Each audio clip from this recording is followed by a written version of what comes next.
Hello, and welcome to Fantasy Writing for Barbarians. I'm John Negroni. I am a professional writer and editor for the last 10, actually, now I think we're at 11 years. How about that? I've been doing this for quite a while. Thanks for tuning in, whether you're watching this on YouTube or listening via the podcast. I haven't been around too much lately because quite honestly, candidly, I've been writing a lot. And when I'm writing a lot, I'm kind of in this zone and I just kind of want to focus on that sometimes. But I'm happy to come back to the podcast because we do have a backlog. We have some emails, in fact, to get to, so I don't want to waste any time. I haven't looked at this email yet, but our producer, Natalia Emmons, has, and she assured me it's a good one. So I'm excited. I'm bringing it up right now here. Here we go. Hey, John, I've been listening to your podcast almost daily for a few months now. Wow. And you give so much good advice. I love your format and content. Thank you very much. That's super nice. My question, which I think is something you have not covered yet, is how do you get your foot in the door of editing? I'm active duty and I've been in the Navy for over 15 years. My job in the Navy is essentially being an editor for all of our correspondence, evals, and awards. I also am part of a fantasy writers critique group, and through that have discovered that my passion for editing exceeds my passion of writing. I love getting my peers' work and helping them to bring their best product forward. Kind regards, Goose.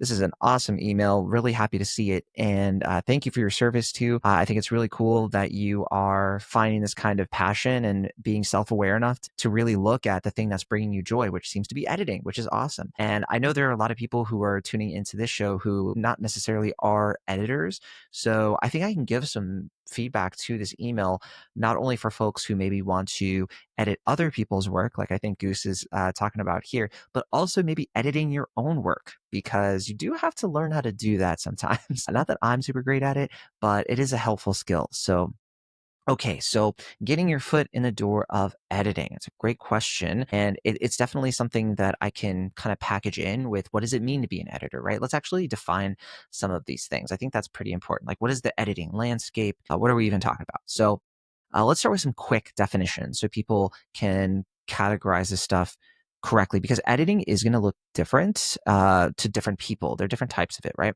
So one of the more common types of editing in this space, really stuff that I'm a bit more familiar with, is developmental editing. I've done some developmental editing myself, and I have charged for it before, but I don't usually charge much because I don't think I'm good enough to charge a lot for it. But there is development editing that can be quite expensive because you're probably getting a really good product in that case. But anyway, development editing is like, it's big picture stuff, right? It is this sort of thing where you're really helping the writer kind of shape the actual story. You're helping them with things like the structure of the story, or the pacing of it, the various character arcs, the world building, the logic of the whole thing.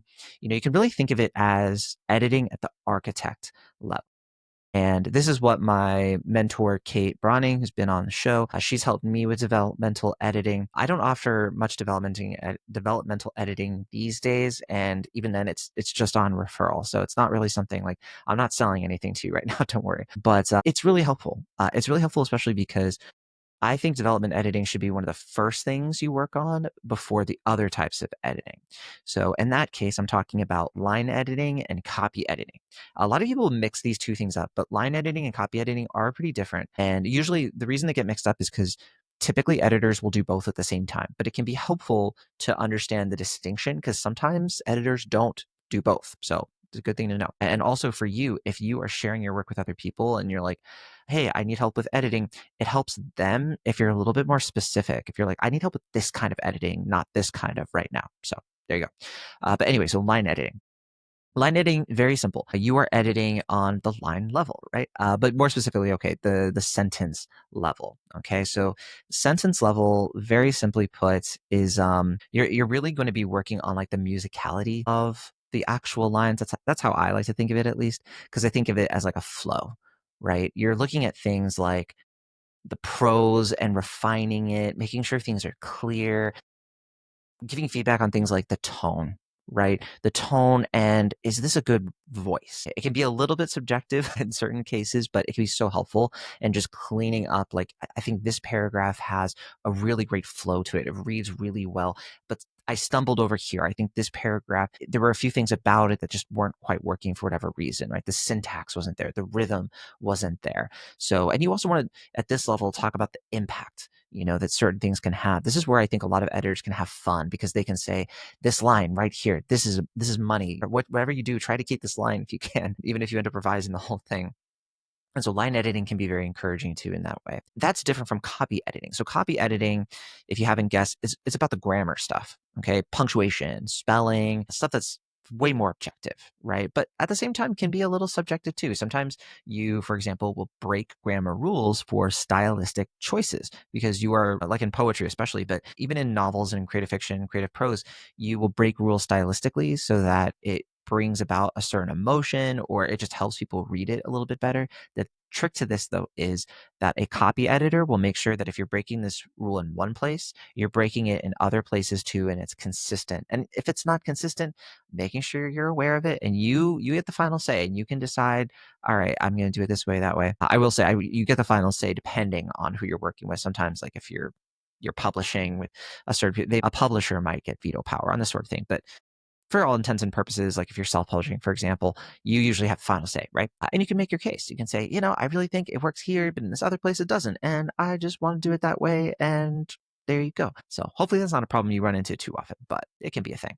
So that's copy editing. I do want to make sure you understand that all this type of thing with editing, it's completely different from like critique and more general feedback, because critique, it's not really editing. It's kind of just pointing out at the macro, like here's what's working for me, here's what isn't. This is more like when you have beta readers, and when you critique things, you're really trying to understand what the intention of the piece is more than anything else, and you're trying to start a dialogue with the author who's looking for that critique. You're trying to start an ongoing conversation to help inspire them if you can. And a lot of this stuff is more about here are the parts where I was most engaged. Here are the parts where I weren't. And you're not focused necessarily on trying to help them fix problems. If you're critiquing, you want to try to avoid that. You want to try to avoid being like, if you would just do this, then it would probably fix everything. That's not really your role in the critiquing space. The editing space, yes, you want to give suggestions, you want to have a rationale, all of that. So, okay. First things first, then, or I guess I should say second things second, because we got all our definitions out of the way. What kind of editing then do you want to do? I'm speaking, of course, to Goose, who sent in the email, right? It sounds like you're already maybe doing a mix of line and copy editing, but you might be itching for more developmental work, which would be really cool, especially if you're helping fantasy writers in your critique group. If you're helping them dig into things like their world building, their structure, are they telling a good story? I think that developmental editing can be a great asset. There are a lot of free resources to read up on developmental editing. You could also find great books if you're willing to invest some resources into this. Because I do think it's really important that if you are going to charge somebody for editing, that you do need to not just have the credibility, but you do need to deliver. You don't want to charge for something and then get a bad review and not do a great job. So a lot of the time, while I don't advocate giving away your labor for free, sometimes it can just be helpful to maybe test it out, experiment with somebody, be like, hey, I'm trying this out for the first time, I'm not going to charge you, but I'm going to do my best at this. I'm trying to get better. I want to, sell this as a service one day or whatever it is. You can also practice developmental editing on your own work. So I understand it seems to be more your passion over the writing itself, but you can still test it out on your own stuff and see, what are some places that you can get better at when it comes to this kind of editing and so on and so on. So I do want to mention that I think editing, I kind of said it earlier, but editing does look different for everyone. I think that I wish that more people would say out loud that the editing journey, it looks so different for different people. Some people edit their own stuff way more than they have other people edit their stuff, because some people are better at self-editing and some people aren't. And if you're not good at self-editing, that's okay. It's very difficult. And maybe we can talk a little bit about how you can get a little better at that. But for some people, it's going to be a mix of the two, and it's going to be pretty balanced. Who knows? I think some editors tend to like work their way through the sort of traditional like publishing pipeline. So they get their foot in the door through things like internships, being an assistant, being a junior editor, having these gigs at places like the big five publishing houses like Random House Tour and all that. Other people, the more realistic path is to start indie, finding those indie presses, even literary magazines, short story websites, places where, maybe there isn't that big of a, that much competition to get in, but there might still be some, of course, because people really want to get their foot in the doors too. So you want to be good. But you can also start even more kind of like on solid ground, I guess, with places like Readsy or Fiverr. Not necessarily recommending these services. I haven't used them, so I don't know if they're like going to be great. But that's just my awareness of how people usually do this. And you can build a client base that way with Fiverr, especially. I mean, you can just charge like a very, very low price to do it, and that will help you stand out, and people will understand that, like, all right, so maybe this person isn't, a developmental editor who charges hundreds of dollars, but I can still get something for five, whatever it is. But yeah, and I think other people too, that some people kind of like me will just start as writers, and they pivot into editing, maybe like what you're trying to do, because they realize, like you are, that they love shaping other people's work even more than writing their own. And I really love doing that. I think that it's really fun. I think that my love for writing and editing are about the same, quite honestly. Maybe writing is slightly more. That's why I start every, fantasy writing for barbarians with like, I'm a professional writer and editor. I didn't used to say at the very beginning, but then I started adding it because it felt right. I was like, yeah, I'm also an editor. I should point that out more often. And I think ultimately, no matter what you decide to do, what you choose, I think the path that's going to work best for you, it's going to depend on what your specific goals are. And if you don't know those goals yet, you should work on that and try to figure it out however you can, but it's also going to depend on your lifestyle, the hours in the day that you can devote to this, how much time and energy that you can reasonably give, and still keep it something that makes you happy and doesn't make you feel like it's a churn, right? Especially if it's something that you aren't 100% sure on yet and you want to try it out. You want to get your feet in the water. You don't want to overcommit, is what I'm trying to say, and end up being like, I'm going to help all these different people edit like five different things at once. You want to be really careful about that. You want to start small. Start with, I love the new season of The Bear, and there's a whole thing about that, like keeping things small, keeping things simple, and just focusing on getting that right before you do anything else or you branch out to other things. It's something I struggle with a lot, to be totally fair. And in terms of starting small, you also want to start strategically too. I think that that's, with intention. I think that that's really important. I think if you're starting out, my recommendation, if you're starting small, you can focus on helping people edit or helping edit your own short stories. We love short stories at Fantasy Writing for Barbarians, flash fiction to opening pages. We've done first page critiques on this show many, many times. And I think opening pages are so crucial. And if that's the zone that you want to be in, then that's great too. Prologues, if that's what, if a story has a prologue, I guess. These are more manageable, right? Fiverr is great for this because that's more manageable for, like, if you're going to charge a low fee, it's like, hey, I'll help you edit your query letter. I'll help you edit your first chapter, or maybe just the first couple of pages. And that's a way to sort of do this without burning out, but also gaining some confidence, because ideally what's going to happen is you're going to try it out and you're going to find some areas where there's room for improvement. But I think for most people, you're going to see like, "Ooh, I'm better at that than I thought I was." And there's going to be a lot of confidence coming out of that, which is one of the more exciting aspects of this. And through that, you can build a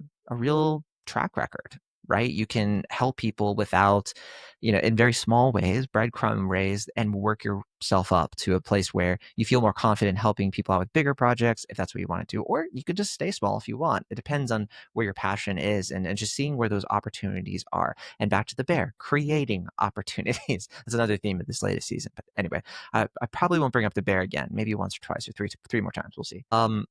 And I was saying before, like, make sure you don't overcommit. I think that editing a full length novel, for example, especially if it's somebody's like first draft or even their second draft, I mean, that is a huge lift, quite honestly. You don't want to get locked into a project that's gonna, it's gonna sap your energy and your passion. It's gonna make you dread the work. So just be careful, know your limits, common sense, and all that stuff. And I think overall, you're gonna want to look for real experience. Not just exposure. The artistic exposure where it's you know I think a case where we tend to focus more on recognition over getting the actual tangible, like, feet on the ground, like doing the work sort of thing. To do this stuff, you can join more critique groups like the one you've already done, and you can take it a step further. You can volunteer for one of those magazines I was talking about before, like a literary or science fiction fantasy magazine. You can offer to do like a one chapter developmental edit for somebody, see if they like it, and then maybe they do another one if they like the way your approach to things. And this could be somebody in your own community, online community, or real life. You can ask for, feedback on your feedback. How was I doing as your editor today? And that's the thing, is like, you want to build goodwill as an editor, and you want to build that editorial muscle. Muscle and goodwill, both things are very helpful. And I think if you're again, I am kind of dancing around this, but the idea of doing like pro bono versus paid work, you really have to walk this line super carefully. This is really tricky because you don't want to undervalue your time. Your time is very precious. Your labor is very precious. You don't want to fall into a habit where you don't treat it with respect. In the beginning, you should probably be offering some either free or low cost services with a clear boundary, right? That boundary being like, I'll do this, like I'll do one chapter for free. If you like my work, we can talk about a rate for the rest. Otherwise, we can part ways and that's fine too. And that can be totally fair in any environment, right? And it helps you build relationship and a testimonial without feeling like you're giving away the whole cow for free. I mean, I think about all the times where I have worked with illustrators, and I'm willing to pay illustrators if I know them because they help somebody else I know. Word of mouth is the thing in this industry. And there are illustrators I know who I would never even dream of asking for them to do something for me for free because they have that credibility. That's where the place that you want to get to.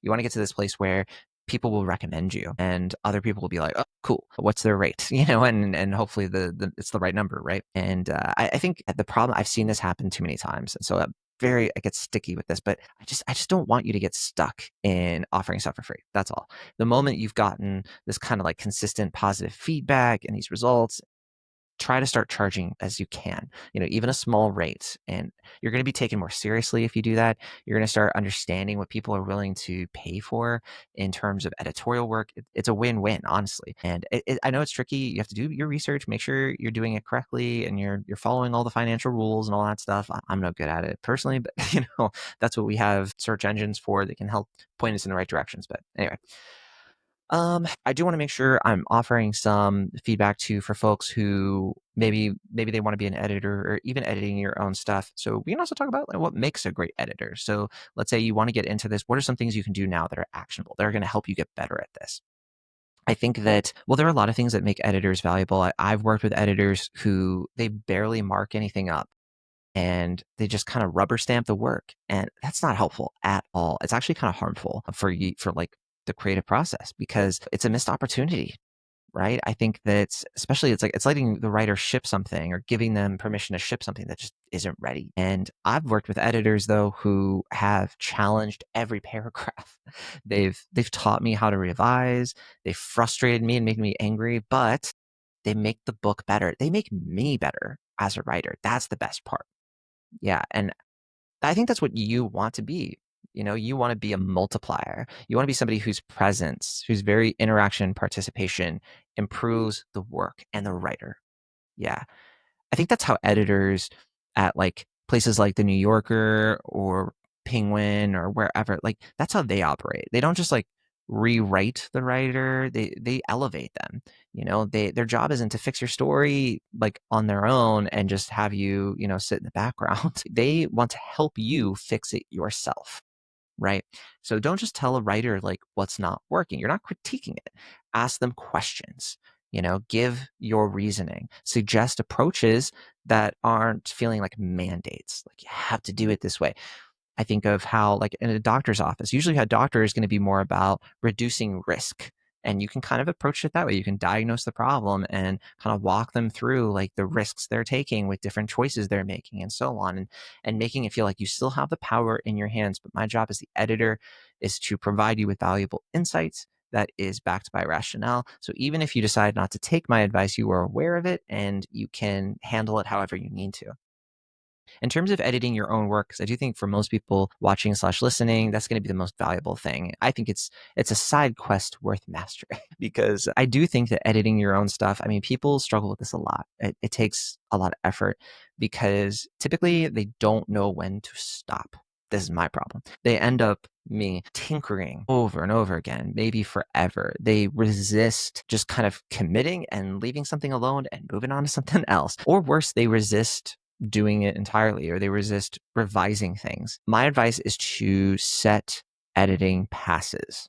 And so what this means is that you have an editing pass, like an editing time where you go through the manuscript, the draft, whatever it is, you go through it one time just for the structure of it.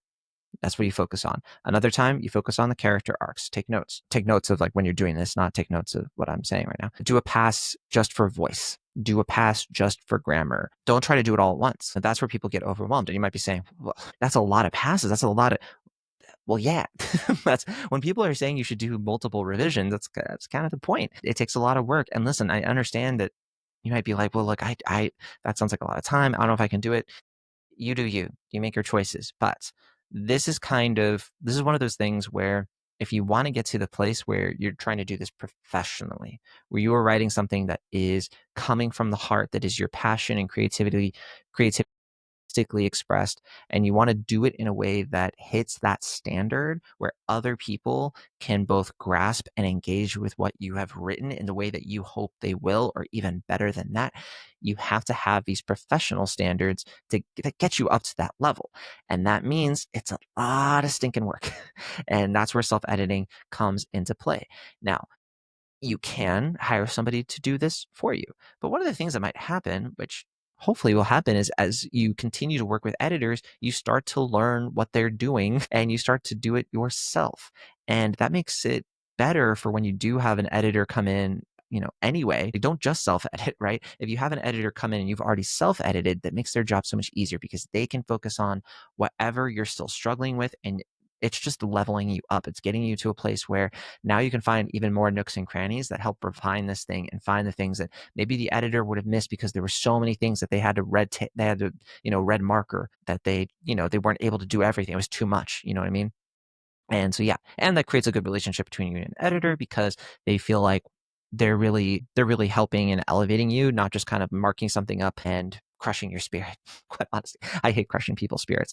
I used to not think much of it, and then the more I did it, the more I was like, oh, I don't like it. And I learned to be a better editor by understanding when to go full ham and when to kind of ease with the feedback. Try to help people in a more gentle way, rather than just being very like boom, boom, boom, boom, boom. So that's another big thing. Be careful with that. Try not to be overly critical and try to, again, look at it through the framework of risk assessment, not you're messing up, you're doing this, this, and this. So all that. And I think too that you'll hear this advice all the time, and that doesn't mean it's any less true, right? Take a break. Take some time away from the draft, come back to it later. Sometimes I go back to my work and I'm just like, it's been months or maybe even years. I was doing this literally yesterday. I was looking at some stuff that I had been working on in 2022, so 3 years ago. And I was just kind of like mining things for, different ideas. And I was like, how did I do that character again? And I was looking through it and like half of it, I was cringing big time. I was like, "Ooh, sheesh." But a lot of it, I was like, shoot, like there's something here. I want to come back to this someday. And it's like, it can be fun to kind of go back through memory lane and sort of rediscover yourself in that way. And it just kind of like pumps up the juices. Because if you just kind of stick with something, you don't take those breaks, it can really hamper your creative process in a lot of meaningful ways. And so, yeah, Goose, thank you so much for sending us an email. I love that you are thinking about editing as a career path. That's a really cool thing. I think that your background is going to give you such a huge advantage. Your life experience, your passion, your clear passion for helping others improve their stuff. It tells me that you've already you have the most important trait an editor can have, which to me is empathy, feeling what other people feel and trying to be in their shoes. So to me, editing, it shouldn't be about trying to control somebody else's work. It's about helping them care for it. Like it's like being a caretaker in some ways. When you do it right, you are, well, first of all, yes, you are helping to fix stories. That's great. But beyond that too, you're also building a lot of trust and you're making a writer feel like you're making them feel like someone out there actually believes in them. There's this encouragement and support that you can offer as an editor too. That's really powerful, more powerful than you might think. So go for it. I think that it should be a fun experience no matter what happens, but make sure you take it as slow as you can, build your craft, get as good at it as you can. And when in doubt, give your feedback the way that you would want to receive it. It's like golden rule stuff, right? So if you have a question for the show, just like Goose did, please send it in. Our email is fantasywritingforbarbarians@gmail.com. I would love to read it and read what you have to say. And as always, be sure to keep on writing if that's what you feel like doing.